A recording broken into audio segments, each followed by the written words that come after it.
నిజామాబాద్ జిల్లా బోధన్ పట్టణంలోని ఇందూర్ పాఠశాలలో పంపా సాహితీ పీఠం వారి ఆధ్వర్యంలో శుక్రవారం సాయంత్రం తెలుగు భాషా దినోత్సవాన్ని ఘనంగా నిర్వహించారు. ఈ సందర్భంగా పంపా సాహితీ పీఠం ప్రముఖులు, కార్యక్రమం ముఖ్య అతిథి, పాఠశాల డైరెక్టర్ కొడాలి కిషోర్లు మాట్లాడుతూ తెలుగు భాషా దినోత్సవం అనేది గిడుగు రామ్మూర్తి జయంతి సందర్భంగా ప్రతి సంవత్సరం ఆగస్టు 29న నిర్వహించడం జరుగుతుందని, నేటి సమాజంలో జాతీయ, అంతర్జాతీయ భాషలు అభివృద్ధి పదంలో ఉన్నప్పటికీ దేశ భాషలందు తెలుగు లెస్స అనే విధంగా ఖండాంతరాలు దాటిన మన తెలుగు భాషను మరవరాదని, ఎన్ని భాషలున్నా తెలుగు భాషకున్న ప్రాముఖ్యత వేరని, ఏ భాష నేర్చుకున్నా తెలుగు భాష ప్రాముఖ్యతను మరవరాదని పాఠశాలలోని విద్యార్థులకు తెలిపారు. ఈ సందర్భంగా విద్యార్థులు తెలుగు కవితలను, పాటలను పాడారు. కార్యక్రమం అనంతరం పలువురికి సన్మాన కార్యక్రమం నిర్వహించారు. ఈ సందర్భంగా పంపా సాహితీ పీఠం సభ్యులు Rajeshwar, Puranay Ajay Kumar, Katagadda Bharati, special judicial magistrate of second class Bodhan, Seshatalpa Sai, Prabhakar, Indur high school ప్రధానోపాధ్యాయులు, ఉపాధ్యాయులు, విద్యార్థులు పాల్గొన్నారు.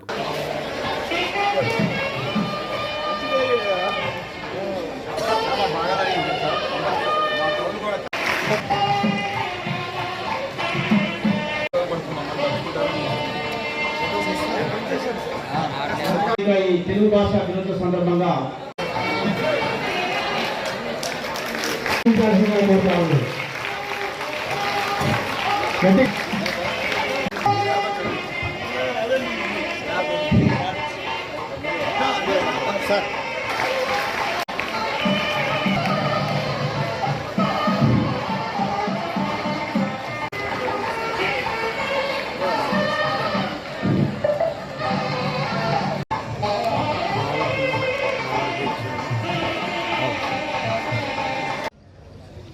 భాషా దినోత్సవం అనేటటువంటిది గిడుగు రామమూర్తి పంతులు గారి పేరుతోటి మనం నిర్వహించుకుంటున్నాము.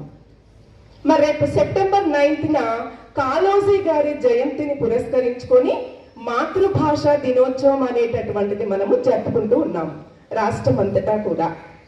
అంటే ఇప్పుడు మనము సమాజం అనేటటువంటిది కానివ్వండి, స్టూడెంట్స్ కానివ్వండి, పేరెంట్స్ కానివ్వండి, టీచర్స్ కానివ్వండి, ఇన్స్టిట్యూట్స్ కూడా ఏ భాష వైపు మొగ్గు చూపుతున్నారు? అందరూ కూడా చెప్పండి పెద్దగా. ఏ భాష? ఓకే, పరభాష అంటే ఇంగ్లీష్ భాష. ఓకే, అయితే మనము బయటకు వెళ్ళి సమాజంలో ఒక మంచి శక్తిగా ఎదగాలి, ఒక మంచి జాబ్ మనం చూసుకోవాలి అంటే కంపల్సరీగా అందరికీ ఇంగ్లీష్ అవసరమే. ఎందుకంటే నేను బోధించే సబ్జెక్ట్ కూడా ఇంగ్లీషే. ఓకే,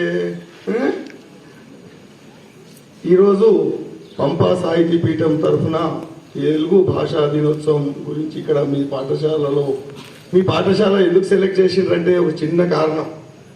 సార్ కూర్చున్నారు కదా ఇక్కడ, అవునా? సారు అందరి వాడు, ఎవరో ఒక స్టూడెంట్ అనేది కాదు, ఒక కాలేజ్ కాదు, ఎవరు చూసినా కూడా కిషోర్ సార్ మావాడు, కిషోర్ సార్ మావాడు. ఇక మా అజయ్ సార్ కూడా అనుకున్నాడు మావాడు దగ్గరనే ప్రోగ్రామ్ చేస్తే బాగుంటుందని మీ కాలేజ్, మీ స్కూల్ చూస్ చేయడం జరిగింది. సభాధ్యక్షులు మిత్రులు కిషోర్ గారు, మరి పంపా సాహిత్య తోరపు వామహస్తమును మెండుగబ్రోయు గజలును మెల్లని చూపును మందహాసనం కొండకగు రూపమున కోరిన విద్యలకెల్లా నజరై ఉండడి పార్వతీ తనయాధిప నీకు మృత్యుదనాధిప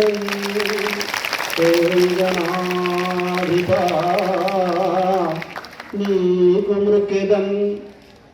సకల విద్యలకు ఆలవాలమైనటువంటి ఆ గణనాథుని ప్రార్థిస్తూ నేటి తెలుగు భాషా దినోత్సవ కార్యక్రమానికి సభాధ్యక్ష స్థానమును గ్రహించి బౌధాన్యపురమునందు ఎంత చక్కటి కార్యక్రమమునైనతా ముందని చెప్పడి ఘనపాటి బోధన్ పట్టణమున అనేక సాంస్కృతిక సాహిత్య కార్యక్రమాలందు వెన్నంటి ఉండి మమ్మను నడిపించే మా దేశభక్తి స్ఫూర్తి నింపిన భాష, గిడుగువారు పిడుగుగా వ్యవహరించిన భాష, శ్రీ పదజనిలో పరుగులెత్తిన భాష. కవితైన, కావ్యమైన, పద్యమైన, గద్యమైన, నవలైన, నాటకమైన, ప్రబంధమైన, అవధానమైన ఏదైనా మాపులేని భాష నా తెలుగు భాష. నిస్సహాయులై నిలిచిన వేళ ఆత్మస్థైర్యాన్నిచ్చు అంతరంగపు భాష. ధన్యవాదాలు.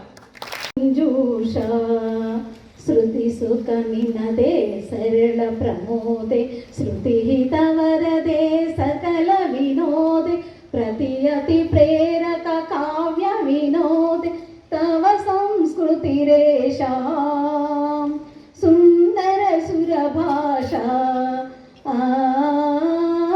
మంజుల మంజూష మునివర వికసిత కవివర విలసిత మంజుల దినోత్సవం పురస్కరించుకుని పంపా సాహితీ తరపున ఈరోజు తెలుగు భాష యొక్క విలువలు, దాని యొక్క ప్రాముఖ్యత గురించి విశిష్టంగా చెప్పడానికి విచ్చేసిన రాజేశ్వర్ సార్ గారికి, మరో పంపా సాహితీపీఠం అజయ్ సార్ గారికి, కటకట భారతీమార్ గారికి, మరియు శేష్ సాయి గారికి, ప్రభాకర్ సార్ గారికి నా తరపున మా హిందూ ఫ్యామిలీ కృతజ్ఞతలు చేస్తున్నాం. ఎందుకంటే ఈ మర్చిపోతున్న తెలుగు భాషని, మాతృభాషని ఎలా నేర్చుకోవాలి, ఎలా చెప్పాలి, దీని అవసరం యొక్క ప్రాముఖ్యతను గురించి సవివరంగా చెప్పారు.